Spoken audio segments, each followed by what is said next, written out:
ago, INT 2000. It was called a Future Public Land Mobile Telecommunication Service, and that was FPLATS, which was rather a mouthful.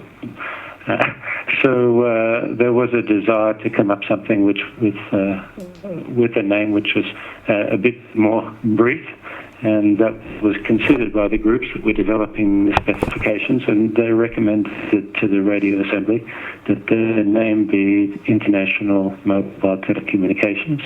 And the 2000, that date was when we were to see the first implementations of that technology. So it was IMT 2000.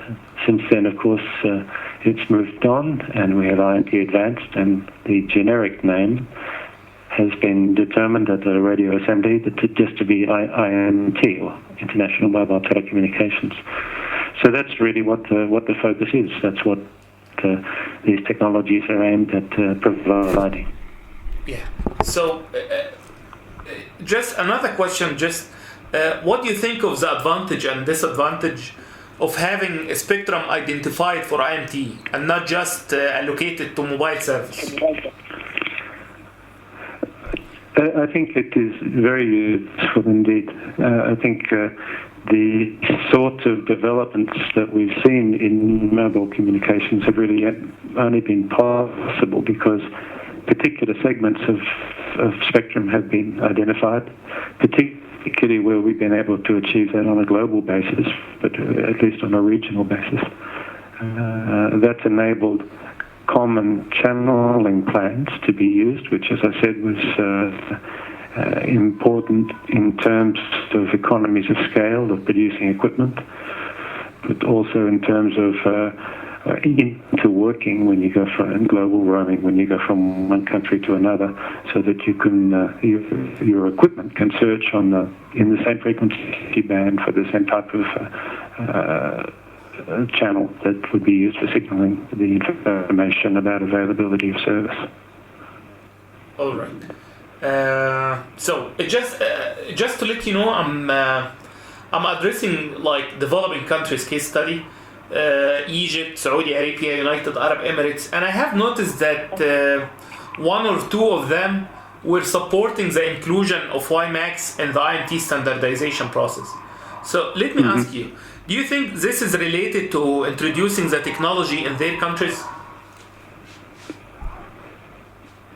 I think yes, indeed. Yeah, I think so.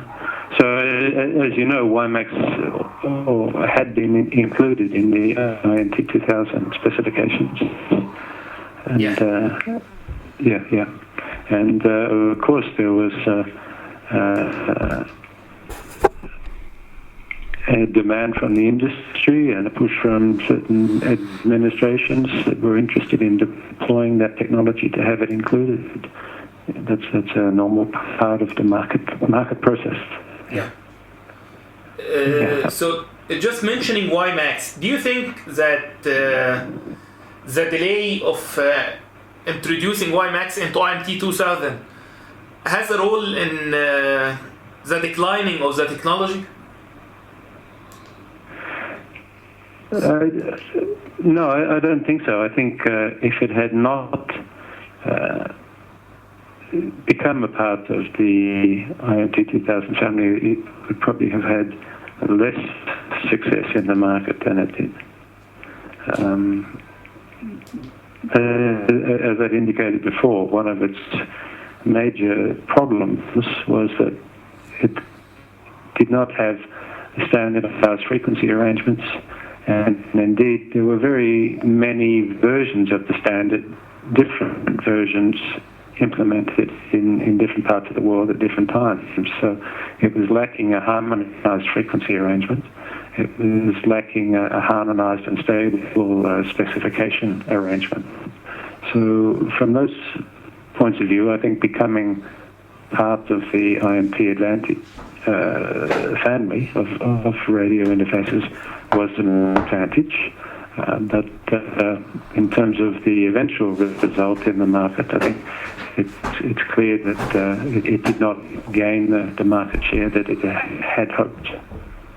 Yeah.